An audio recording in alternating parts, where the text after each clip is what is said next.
Howdy everybody. Got a simple video today, but very much directed at manufacturers, not just Mechalec, but all of them across the board. This is something that I think all brands really need to work on, and that is tie down placement, tie down options. Very few manufacturers give something that's super easy to get to. Honestly, the only one that I can think of offhand that works perfectly is PrimeTech's got a pretty good one, and Kubota, Takeuchi, and all those other brands, skid steers and all that, they all change it up. So looky here, it's got a nice spot, probably 5/8 thick on the blade, but I can't get it.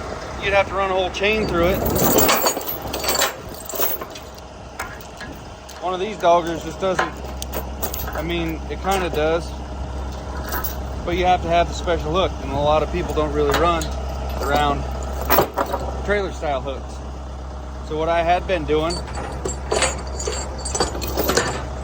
I hook it right there on the top, about 1/4 inch stuff. Then I get rid of the whole chain completely. That's not the worst part. You need 4 tie down locations, all 4 corners, and one on the boom if you got a turret. They really need to have something right here that's easy to get to. They don't have it. They have them in there, and this is a lot of brands that do this kind of stuff. Pain in the butt. So I'm gonna take this thing down to the shop quick, and I got a plan to fix all this. Take that off there before we destroy my trailer. It's super simple, and I think it's gonna be awesome. And if everything works out just right, I won't need chains when I'm done. Cool thing, Mechalec, you still maintain pilot controls, but you got all the modern stuff, like switching over to skid steer mode. Super nice for tracking around. If you're traveling very far, can't beat that. Just go over here and switch it. All right, here's my answer right here. Weld on D-rings. Where's our little piece? Need the little doodad. 1/2 inch, which is the chain that I run anyway, or the chain binders are good for 3/8 and 1/2 inch, so it's the bigger option. Before I unloaded this thing, I went up there with the 1D ring and marked the angle that I needed. So we're just gonna place this guy right there and just crank the welder up and burn that in deep. So they're good. Right there, 12,000 pounds. That's more than the binder, the chain, and everything. So the 12, just the front alone, is more than the machine weighs. Plus we'll have double that in the back, plus a boom strap. Do the responsible thing. Got the power. Neither does a machine. Here we go. Cut the battery off. They say that helps. We're throwing a lot of amps into this with the welder, so we don't want it destroying our electrical. Amount of speed on there.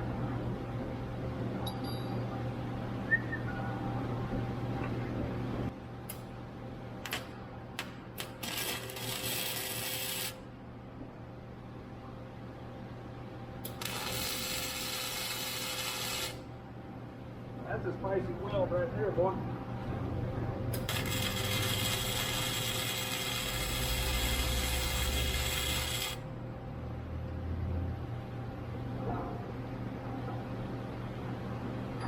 That's probably good enough. Let's go to the next one.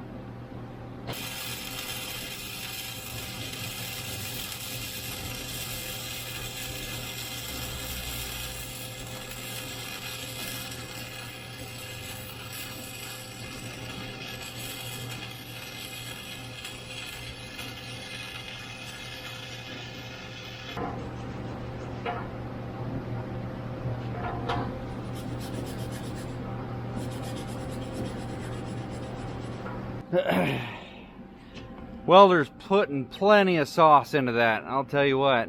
And it's nice. I'll show you one of these that's on the bench. Those are actually, they got a little groove in them, so you can get the weld up underneath there very well. I could run another pass on it, but I don't think she needs it. She ain't gonna go anywhere. Let's say run and clip it on a stump or something like that. Let's see here. Ain't entry back to the bag, but just the way they're shaped from factory, they got that nice spot, so they're already V'd. Because the trouble is, if you got a surface that you're just welding flat into there, you're not getting penetration. But if there's a little rollback gap right there, your welding rod's going straight back into there. You're getting way more penetration than just a flat on flat surface. Got that V? Helps out a lot. Probably 6,000,000%. That's gonna be slick. Then my chain binder can just hook straight into that, straight to the trailer. Let's get these rests buzzed in and call it.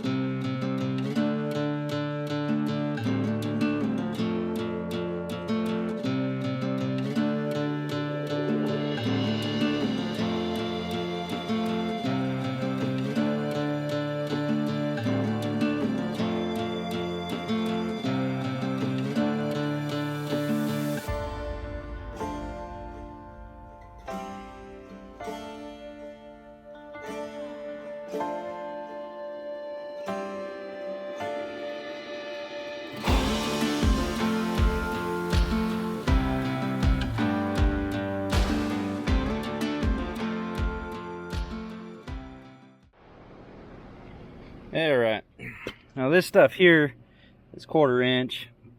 Pulling on it sideways ain't gonna go nowhere. Ideally, it'd been nice to go on this, but I'm trying to keep her low profile. How's that weld look? Come on, baby. We gotta show them the real weld.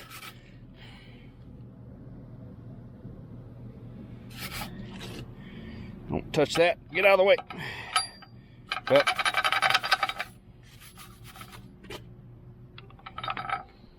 there we go. How'd my upside down weld look?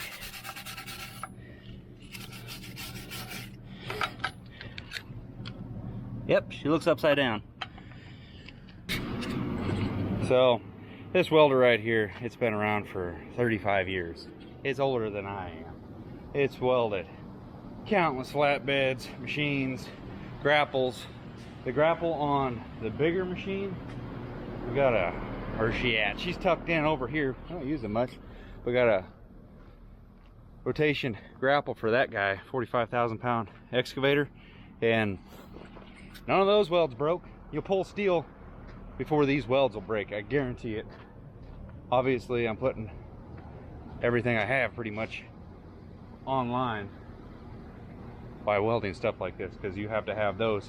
You got to be confident that those aren't going to go nowhere when you're going down the road, because this thing breaks, get weird, machine, you never know. They got to be there forever, and going down the road, those aren't going to have trouble. Yanking and pulling, let's say, stump or something with one of those, I'm sure that'd probably tear it, but static pull, just, they ain't going nowhere. Let's go try them out after I find some paint that kind of matches.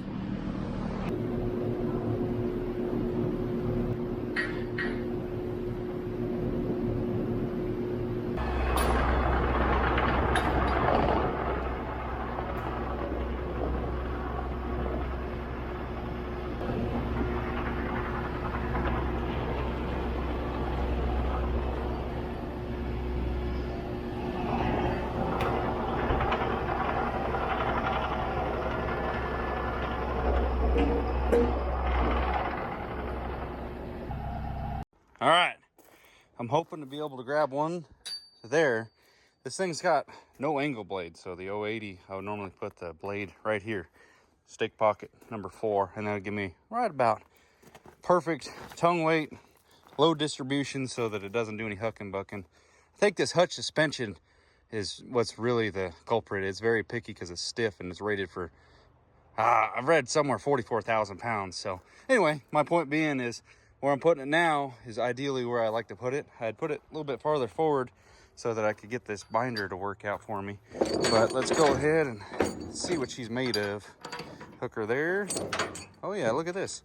We got tons. We'll have to suck these up quite a bit. One-handed. Come on. Ugh. That'll work out slick. Who put that over there? All right, but here's the main. Let's see how this one plays out. I'm hoping to go from the D-ring, obviously, and I tried to angle it so it's a straight shot down to that guy right there. It is designed for this trailer, in a sense. So come on, one-handed. Oh man, that should work out money. Let me get the gun. Check it out. Exactly where I was hoping for it to be. Look at that. We are in the money. All right, we'll click her down. First gear. This is max torque. Watch the weld break. I'm pretty sure stuff on the trailer down there would start to bend before that would happen. So we're good there. We're good here. Look at that. No chains necessary. Front one just really reefed down. Hey. Damn. Uh-oh. Oh, you know what it is? I could probably make her happen. Let's check that other side because I am... we're hijacked. We could go back just a touch, which is fine. Or just have the machine actually centered. Well now, all said and done, I think I'm into this project about 30 minutes and I've been avoiding it for a little while and man, I'm happy to have it done. I'll have to work on my load placement so the front ones can get a little tighter. But just looking back at the machine and the other machines I haul, typically I'll put the rear idler or rear sprocket right above the rear axle. That seems to play great with, you know, skids. What is squawking in this tree? We got a, it's a little tiny bird, I guarantee it. Get out of here, bird. Oh yeah? You guys hear him? Get him, Boone. Boo! Get him, Boone. Come on, Boone. Hey, figure it out. Oh, there's a bird right there. He wasn't that small. Anyway, like I was saying, I'll put the rearmost sprocket or tire right above the rear axle, and that gets the load distribution, payload, weight on the tongue, everything just about perfect. It's weird how that happens. But this hutch suspension, it doesn't have a lot of give, and it's not very forgiving if you put the load in a weird spot. It'll give you the huck and buck. So I can back this thing up just a little bit, shrink down the rear binder, and man, that trajectory is just freaking money. Now, this is what I had been doing. I got this chain right here for demonstration because this is not ideal, but it's just what I had to work with. So this is literally on the front part of the machine, the spot for putting grease gun on your tensioner up there. Access point, put the chain on it, and I'd run it all the way back here and tie down here. That's not really four corner kind of a thing, so that was kind of a no-no on my part. But the next best option, and the really only option, which is honestly a really good tie-in point, but you got to do the X pattern on the back of the machine. And I only run these short chains because they're just so much more convenient and easier on you. And if you're running and booming and doing and getting your stuff done, kind of a pain to deal with the long chains. I see guys wrapping them up, and you know, I like the shorties mainly for their convenience, but you don't have much to wrap up, and I don't have to worry about one of these things coming undone, uncoiling, and going down into the duals or something like that, because that's honestly slight fear of mine. So if I run those up here, I got to put a jumper on it and just a bunch, it's a headache, and this is just the next best thing. So I'm pretty happy about this. Comment below what you guys think. Don't have to use the, went from the convenience of the short chains to the no chains. I like it a lot. You know, like if you're hooking up to a steel track machine, if you get lucky, you can just go connection on the trailer right to the cleat of the machine. But this is the next best thing. I'm stoked on it. Hopefully you guys enjoyed this video. Stay safe out there and make sure your machine's good and tied down. See you on the next one. I don't think Boone came back with the bird, but he tried. Oh, I'm excited for this. Shaving time. Make money.